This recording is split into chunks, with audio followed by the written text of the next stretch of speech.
Properties of chemical equation, ठीक है, इसको प्रॉपर्टीज ऑफ केमिकल रिएक्शन,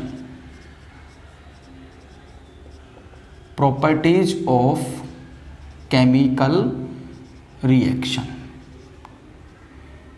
ठीक है। इस चीज को थोड़ा सा मैं और अगर मैं हेडिंग को कन्वर्ट करना चाहूं तो फिर मैं ये बना सकता हूं कि इंफॉर्मेशन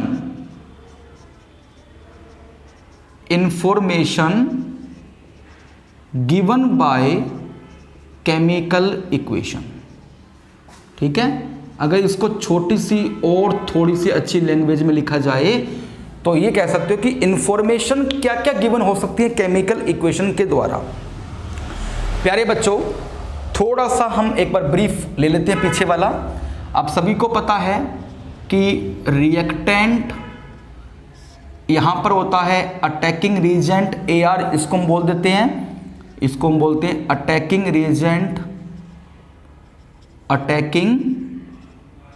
रिएजेंट, और हमारे पास में यहां पर क्या मिलता है, प्रोडक्ट मिलता है, ठीक है। एग्जाम्पल आप सभी को पता है, बहुत सारे एग्जाम्पल्स है। Magnesium solid plus O2 gas is equal to MgO solid की फॉर्म में। इसको जब बैलेंस करते हो तो यहां पर 2 और यहां पर 2 आ जाता है। वो बैलेंस की बातें बाद में करेंगे। सबसे पहले हमारे को बेटा क्या क्या इंफॉर्मेशन मिल रही है, इस चीज को हम पॉइंट के अकॉर्डिंग लिखेंगे। तो क्या लिखोगे, एक chemical equation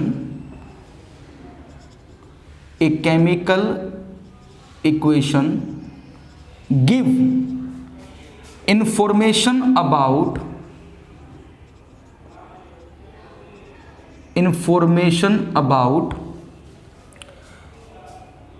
a chemical reaction, है ना, इन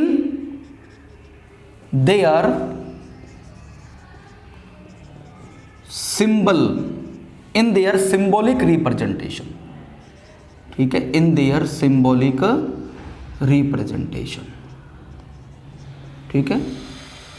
a chemical equation give information about a chemical reaction. एक जो केमिकल इक्वेशन है वो किसी भी केमिकल रिएक्शन के बारे में इंफॉर्मेशन देती है विद देयर सिंबॉलिक रिप्रेजेंटेशन, ठीक है। मोर मीनिंगफुल, इसका कहने का मेरा मतलब ये है कि मोर मीनिंगफुल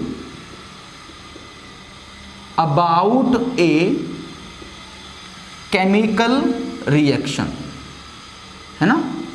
जैसे कि अब सभी को पता है, मैंने बोला कि मैग्नीशियम, मान लो सपोज करो कि एक ऐसा बच्चा है जिसने केमिस्ट्री पहली बार पढ़ी है, तो उसको हमने कहा कि भैया मैग्नीशियम रिबन है, उसको हम ऑक्सीजन की प्रेजेंस में बर्न कर रहे हैं तो हमारे को मैग्नीशियम ऑक्साइड मिलता है, ठीक है। हमने उसको वर्ड में लिख के दे दिया magnesium plus oxygen is equal to magnesium oxide, but वो उन फॉर्मूलों से तो जानकारी नहीं है उनको, उन फॉर्मूलों के बारे में तो कुछ नहीं पता।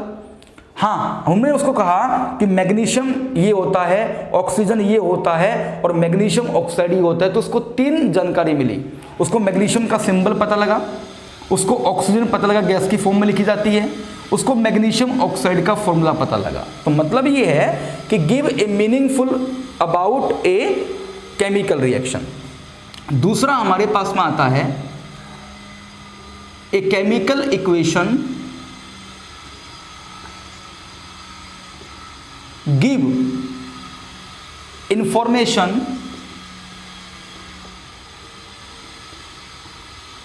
About physical state of substance which are used in chemical reaction, ठीक है ना। ये सबसे बड़ी बात होती है कि एक केमिकल रिएक्शन के दौरान जो सब्सटेंस यूज हो रहे हैं ना, उनकी फिजिकल स्टेट के बारे में इंफॉर्मेशन देता है। जैसे कि आप सभी को पता है मैग्नीशियम सॉलिड होता है ना, तो S information about the physical state कि मैग्नीशियम सॉलिड होता है, ऑक्सीजन गैस की फॉर्म में होता है और जो मैग्नीशियम ऑक्साइड बनेगा ना वो हमारे पास में सॉलिड की फॉर्म में बनेगा। ठीक है, तो कहने का मतलब ये है कि सॉलिड, गैस और ये solid give about the physical state of substance that use in a chemical reactions. ठीक है, आई बात समझ में? तो इसको मैं यहां से रफ कर रहा हूं और थर्ड पॉइंट मैं लिख रहा हूं, इसको यहां से ऐसे रफ कर रहा हूं। Third point,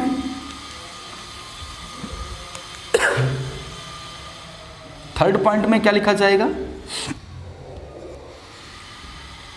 required condition for, लिख लेना, a chemical equation give information about required condition for completion of a chemical reaction, है ना? इज दैट टेम्परेचर, ठीक है, प्रेशर, ठीक है, कैटालिस्ट, ठीक है, आई बात समझ में? ये हमारे पास में रिक्वायर्ड कंडीशंस है कि भैया हीट करके कर रहे हैं, प्रेशर दे रहे हैं, कैटालिस्ट दे रहे हैं, मतलब रिक्वायर्ड कंडीशन के बारे में पता चल जाता है। जैसे कि आपको याद होगा मैंने एक इक्वेशन पढ़ाई थी आपको कि मेरे पास में H2 गैस प्लस में Cl2 गैस है। अगर आप इस चीज़ को ऐसे करोगे ना, मतलब इसको किसी भी प्रकार से अटैकिंग रिजेंट आप नहीं दे रहे हो, तो इस रिएक्शन को कंप्लीट होने में लगभग 2 से 3 दिन का समय लग जाता है, हो सकता है ज़्यादा भी लगे। और जैसे ही आपने क्या किया, इस रिएक्शन को सनलाइट की प्रेजेंस में काम किया, सनलाइट जिसका सिंबल मैंने आपको बताया था H होता है ना? आगे चल के पढ़ाएंगे आपको। H का मतलब प्लैंक्स कांस्टेंट होता है, न्यू का मतलब फ्रीक्वेंसी होती है। ठीक है, तो हमने क्या किया, हमने H2 प्लस Cl2 को सनलाइट की प्रेजेंस में जब रिएक्ट करवाया तो हमारे को 2 मोल किसके बने? HCl गैस के बने। ठीक है, तो हमें वो रिक्वायर्ड कंडीशन एक केमिकल इक्वेशन के माध्यम से पता लग गई।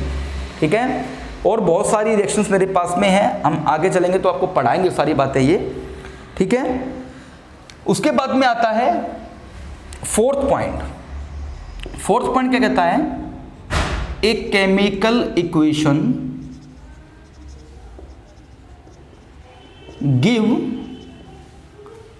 इंफॉर्मेशन अबाउट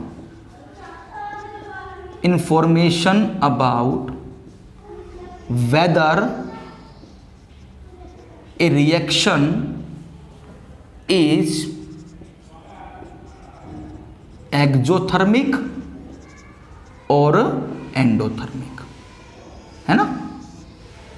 हमें एक रिएक्शन ये बताती है कि भैया एक रिएक्शन एक्सोथर्मिक है कि एंडोथर्मिक है। आप सभी को पता है एक्सोथर्मिक का मतलब होता है हीट इवोल्व होना, है ना? और डेल्टा H का जो साइन होता है वो नेगेटिव आता है, आपको पता होगा, लिखवाई थी मैंने ये बातें आपको। एंडोथर्मिक में क्या होता है? हीट एब्जॉर्ब, है ना? अगर आपने प्रीवियस लेक्चर मेरा देखा है तो आपने ये पढ़ा होगा कि एंडोथर्मिक में रिएक्टेंट जो होता है वो हीट को एब्जॉर्ब करता है, और यहाँ पर डेल्टा H की वैल्यू क्या आती है? पॉजिटिव साइन के साथ आती है। ठीक है, इसके बच्चे सोचेंगे सर इसका मतलब क्या है? डेल्टा H का मतलब, बेटा डेल्टा H का मतलब होता है चेंज इन इंथैल्पी। ठीक है, हम आपको पढ़ाएंगे आगे जब जाओगे आएगा के अंदर। डेल्टा H का मतलब होता है चेंज इन इंथैल्पी, और इंथैल्पी भी क्या है? एक प्रकार की एनर्जी की फॉर्म होती है। ठीक है, आई बात समझ में? डेल्टा का मतलब होता है चेंज इन इंथैल्पी। ठीक है, अब देखिए यहाँ पर नेगेटिव साइन है तो इसका मतलब है कि इतनी हीट, जैसे मान लो ये आया कि 1312 माइनस किलो जूल पर मोल आया, तो इसका मतलब ये है कि इतनी हीट जो है वो बाहर निकल रही है, इतनी हीट किलो जूल पर मोल। आपको याद होगा कि हम एनर्जी को क्या करते हैं? किलो जूल पर मोल की टर्म में निकालते हैं। ठीक है, तो इतनी हीट जो है वो इवोल्व हो रही है ड्यूरिंग द रिएक्शन। अगर ये पॉजिटिव है, मान लो ये पॉजिटिव आया कि प्लस 1312 किलो जूल पर मोल आया, तो इसका मतलब ये है कि हमें रिएक्टेंट को इतनी एनर्जी देनी पड़ेगी बाय मोल। ठीक है, पर मोल का मतलब एक मोल के पीछे इतनी एनर्जी में देनी पड़ेगी। ठीक है, आई बात समझ में? तो इस तरह से आप इसको लिख सकते हो। एक पॉइंट छोटा सा और दिमाग में है मेरे, ठीक है, बहुत सी बातें हैं बेटा केमिकल इक्वेशन के बारे में बताने को, तो पर जो आपके सिलेबस में एक बार वही बातें हम आपको पढ़ा रहे हैं, ठीक है। अगला पॉइंट हमारे पास में लिखा जाएगा एक केमिकल इक्वेशन, 5th पॉइंट है, ये भी देखिए, एक chemical equation give information about, a chemical equation give information about the direction of reaction, है ना, डायरेक्शन ऑफ रिएक्शन के बारे में हमें जानकारी देती है। कैसे देती है प्यारे बच्चों? जैसे मान लीजिए हमारे पास में कोई भी एक रिएक्टेंट है A और दूसरा रिएक्टेंट है B, इन दोनों को जब हमने ऐड करवाया किसी भी कंडीशन के ऊपर, किसी भी AR के ऊपर, तो हमारे को C+D मिला। मैंने कहा था कि इस तरह का जो एरो होता है, ठीक है, इस तरह का जो एरो होता है, ऐसे जो एरो बनता है, ऐसे जो एरो बनता है इस तरह का, ठीक है, वो एरो क्या शो करता है? वो एरो शो करता है फॉरवर्ड डायरेक्शन, ठीक है। फॉरवर्ड डायरेक्शन का मतलब ये है कि आगे की ओर चल रही है। जो R है ना, that will be convert into the product. कहने का मतलब है कि reactant will convert into the product, ठीक है। आई बात समझ में, ठीक है। और इस चीज को हम बोलते हैं इरिवर्सिबल रिएक्शन। इरिवर्सिबल रिएक्शन के बारे में पढ़ा था ना, irreversible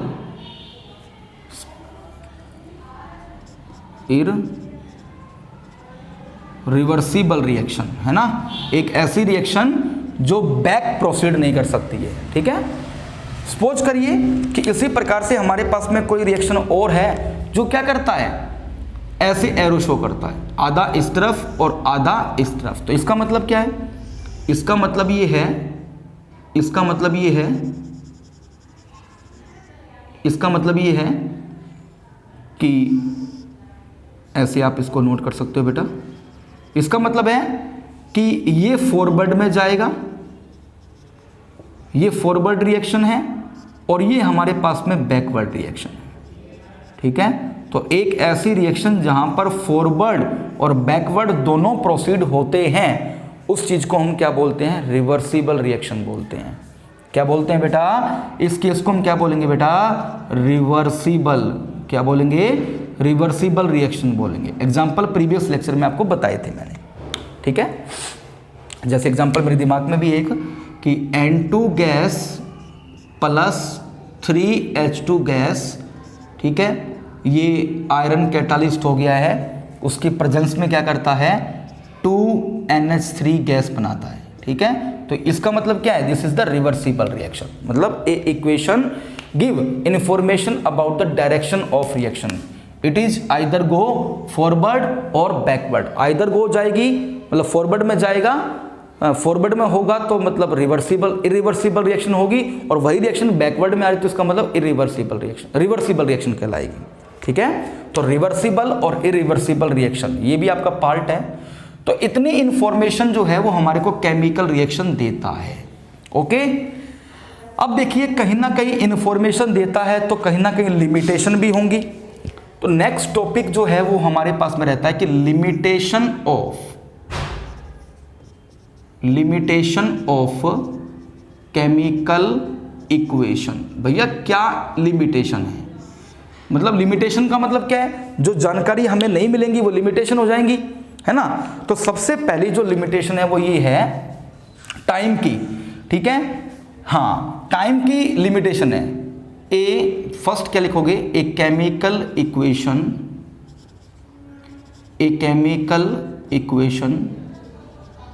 does not give the information about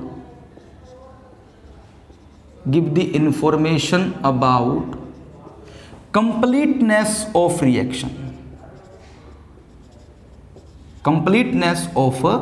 reaction, ठीक है। कि भैया चलता है एक सिंबॉलिक रिप्रेजेंटेशन में कि वो रिएक्शन कब प्रोसीड करे, कब प्रोसीड करी और कब वो खत्म होगी, मतलब कंप्लीटनेस के बारे में पता नहीं चलता है, ठीक है। जैसे अब देखा आपने, मैंने एक एग्जांपल आपके सामने लिखा था कि अगर हम H2 gas plus Cl2 gas normal condition दी तो आपको पता ये बना, लिखा था हमने, कोई दिक्कत नहीं है। मैंने आपको पता है दूसरी कंडीशन मैंने ये कहा कि अगर आप इसको सनलाइट दे रहे हो, अगर आप इसको सनलाइट दोगे तो मेरे पास में ये बनेगा। आप कहोगे सर सनलाइट दें तो भी ये बना, ना दें तो भी ये बना। आपको ये तो नहीं पता ना कि ऊपर वाली रिएक्शन के अंदर समय कम ज़्यादा लग रहा है। कहीं आपको दिखाई दे रहा है समय का, कहीं लिखा हुआ है आपके इसके अंदर, नहीं लिखा हुआ ना। तो इसका मतलब ये है कि एक केमिकल इक्वेशन किसी भी रिएक्शन की कंप्लीटनेस के बारे में जानकारी नहीं देता है कि वो रिएक्शन कब पूरी होगी। ठीक है, हाँ, ये तो मैंने कहा, ये तो मैंने अपने एक्सपीरियंस के बेसिस के ऊपर ये बताई आपको कि हाँ भाई ये वाली जो रिएक्शन है, ये वाली जो रिएक्शन है वो थोड़ा लेट पूरा होती है और ये वाली जो रिएक्शन है वो जल्दी पूरा होती है, क्योंकि सनलाइट की प्रेजेंस में ये इसकी स्पीड जो है वो बढ़ जाती है। ठीक है, ये हमारे पास में सबसे बड़ा पॉइंट है लिमिटेशन का। ठीक है, दूसरा जो पॉइंट आएगा वो क्या लिखा जाएगा, एक chemical equation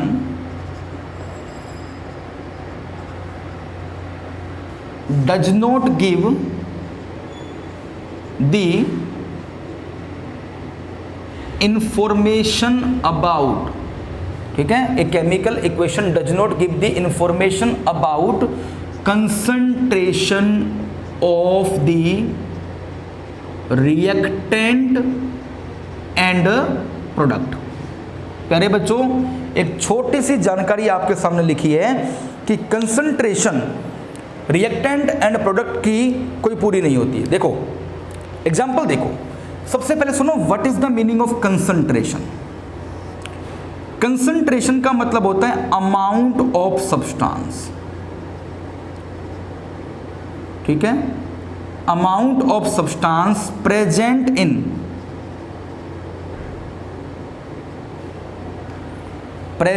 in a particular volume of other substance. ठीक है, किसी दूसरे सब्सटेंस के वॉल्यूम में जो सब्सटेंस प्रेजेंट है ना, उसको हम क्या बोलते हैं, कंसंट्रेशन बोलते हैं। कंसंट्रेशन का मतलब है अमाउंट ऑफ सब्सटेंस, कहने का सिंपल सा मतलब है अमाउंट ऑफ सब्सटेंस। ठीक है, अब देखिए एक छोटी सी जानकारी आपको बताऊं। एक रिएक्शन हमने लिखी थी, हमें बोला गया कि मैग्नीशियम का रिबन लो और उसको ऑक्सीजन की प्रेजेंस में जलाओ, तो जलाया तो हमने MgO बना के छोड़ दिया। अब ये कहता है कि यहाँ पर 1 मोल है, आपको पता है इसका कोफिशिएंट कुछ भी नहीं, इसका मतलब 1 मोल होगा। यहाँ पर भी कोफिशिएंट कुछ, इसका मतलब 1 मोल होगा, और यहाँ पर भी कोफिशिएंट क्या होगा, 1 मोल होगा। ठीक है, बट हमने जब इसके ऊपर law of conservation of mass apply किया ना, तो वो लॉ क्या हो गया, फेल हो गया। आपको पता है कि law of conservation of mass एक केमिकल रिएक्शन के अंदर फॉलो करना चाहिए, ये मस्ट बी फॉलो करना चाहिए, ये बात आपको पता है। ठीक है, क्यों वो लॉ फेल कर गया, क्योंकि हमें पता है कि बैलेंस नहीं है, यहाँ पर ऑक्सीजन 2 है और यहाँ पर हमारे पास में ऑक्सीजन 1 है। जब हमने इसको बैलेंस करके लिखा तो हमने बैलेंस करके ये लिखा कि भैया यहाँ पर तो 2 mg आएगा और यहाँ पर क्या आएगा, 1 O2 गैस का मोल आएगा और यहाँ पर 2 MgO बन जाएगा। कहने का मतलब ये है कि एक रिएक्शन के दौरान एक केमिकल इक्वेशन हमारे को किसी भी रिएक्टेंट और प्रोडक्ट की कंसंट्रेशन के बारे में पता नहीं करती है। अनबैलेंस थी तो इसकी कंसंट्रेशन ये थी, बट ये बैलेंस था तो हमारे पास में पता लगा। हाँ, आप ये कह सकते हो कि जब इक्वेशन बैलेंस होगी तो हम नंबर ऑफ मोल के बारे में पता कर सकते। तो यहां से क्या इन्फॉर्मेशन आई, यहां से ये इन्फॉर्मेशन आई कि 2 मैग्नीशियम रिबन, ठीक है, 2 mole of magnesium ribbon, 2 mole of magnesium ribbon is combustible with 1 mole of oxygen to give 2 mole of magnesium oxide. ये बात हमारे पास में आई। तो मतलब concentration of reactant and products के बारे में जानकारी हमारे को नहीं मिलती है। तो ये हमने केमिकल इक्वेशन के बारे में पढ़ा, केमिकल इक्वेशन क्या होती है, केमिकल इक्वेशन को लिखने के तरीके क्या है। ठीक है, ये बात हमने यहाँ पर पढ़ी। ओके, इसके बाद में हमने ये पढ़ा, स्टेप फॉर राइटिंग पढ़ा, उसके बाद में हमने लिमिटेशन पढ़ी, उसके बाद में हमने यूजफुल पढ़ा। चलिए अब देखिए हमारा जो नेक्स्ट टॉपिक आता है वो क्या आता है, हमारा नेक्स्ट टॉपिक आता है केमिकल रिएक्शन के बारे में। ठीक है, हम इसी के आगे हमारा जो काम है वो शुरू हो जाएगा। आपको पता है केमिकल रिएक्शन क्या होती हैं, तो क्या लिखा जाएगा, केमिकल रिएक्शन, हेडिंग बनेगी आपकी केमिकल रिएक्शन। ठीक है, अब देख रहे हो अभी तक हमारा जो काम है ना वो शुरू हुआ, बट हम धीरे धीरे टॉपिक पर आ रहे हैं। केमिकल रिएक्शन क्या होती है, क्या लिखोगे, ए reaction in which substance undergo a chemical change। ठीक है, बहुत सारी डेफिनेशन मेरे पास है। ठीक है, ए reaction in which substance undergo a chemical change और लॉस देयर ओरिजिनल कंपोजिशन। ठीक है, आई बात सुन में, और loss their original composition is called chemical reaction. ठीक है, ये बात तो बेटा हमने पहले भी कही थी कि केमिकल रिएक्शन का मतलब क्या है। केमिकल रिएक्शन का मतलब है कि जब हम दो केमिकल को आपस में रिएक्ट करवाते हैं तो हमारे को एक नया सब्सटेंस मिलता है, मतलब उन रिएक्टेंट की कंपोजिशन में चेंज ऑब्जर्व किया जाता है, और वो चेंज कौन सा, केमिकल चेंज ऑब्जर्व किया जाता है। ठीक है, तो इसी चीज को हम क्या बोलते हैं, chemical reaction, A reaction in which substance undergo a chemical change.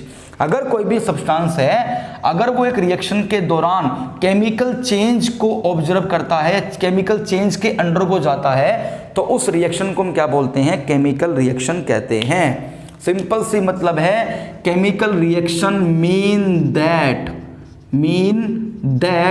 Chemical changes take place, chemical changes take place in a substance. किसी भी सब्सटेंस में क्या हो, केमिकल चेंज टेक प्लेस हो, तो उसको हम क्या बोलते हैं, केमिकल रिएक्शन का नाम दे देते हैं।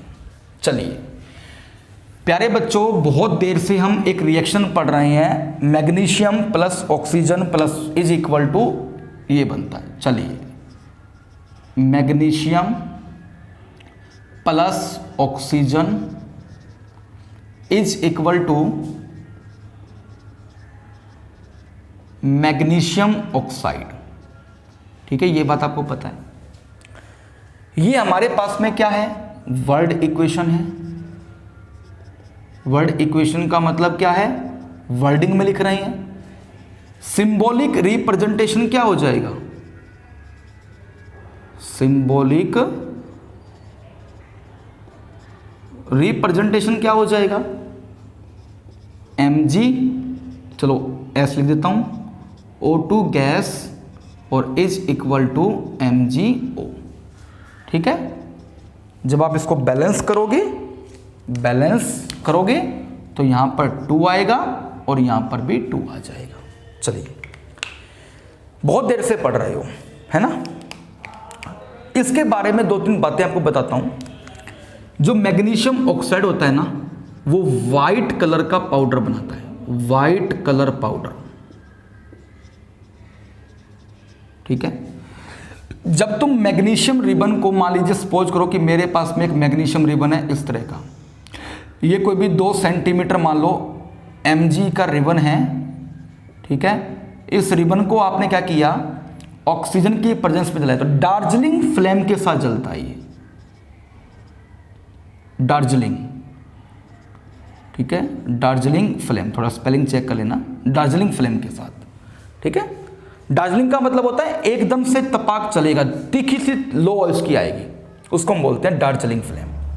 ठीक है, देखिए इसके बारे में क्वेश्चन है, वो क्वेश्चन आपको बताता हूं मैं। कहता है, वाई शुड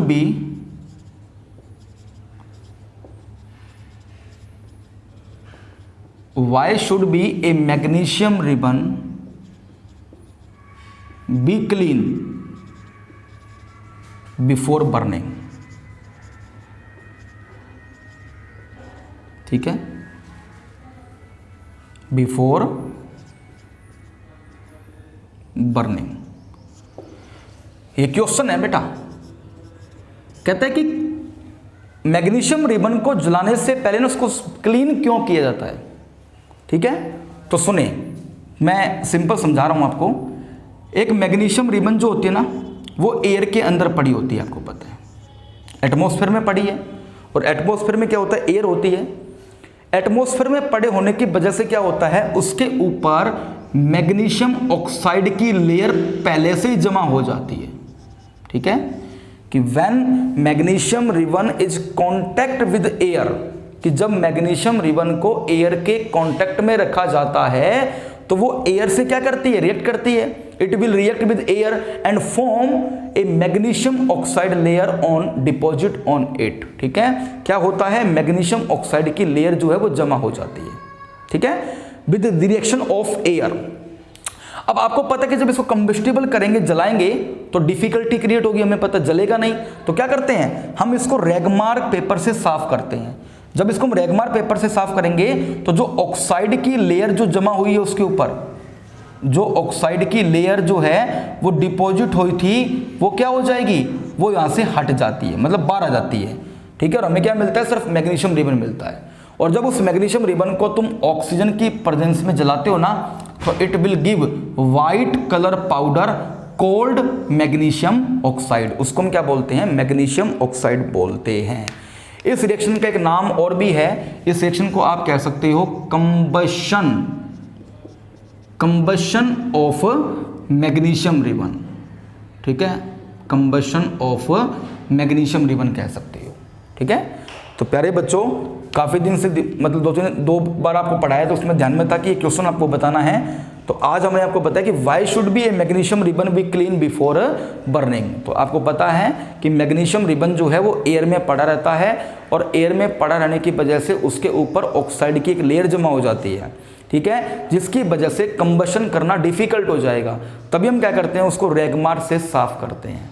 ठीक है, जब साफ करेंगे तो it will give only magnesium and convert to the magnesium oxide powder with Darjeeling flame. Okay, तो हम नेक्स्ट प्रोसीड करेंगे, इस रिएक्शन के बारे में डिस्कशन करेंगे कि रिएक्शन बैलेंस है कि नहीं है, इसमें law of conservation of mass follow करता है कि नहीं करता है। और उसके बाद में हम इसी चीज़ के बारे में, केमिकल रिएक्शन के बारे में ही डिस्कशन करेंगे। मतलब आज से हमारा टॉपिक शुरू हो जाएगा chemical reaction, type of chemical reaction के बारे में पढ़ेंगे। ओके, तब तक आप इसको देखिए। और अगर आपने पीछे वाले वीडियो नहीं देखे हैं तो बेटा आप वो दोनों वीडियो भी जरूर देखें, ताकि आपका इस चैप्टर में इंटरेस्ट क्रिएट हो जाए। तब तक थैंक यू।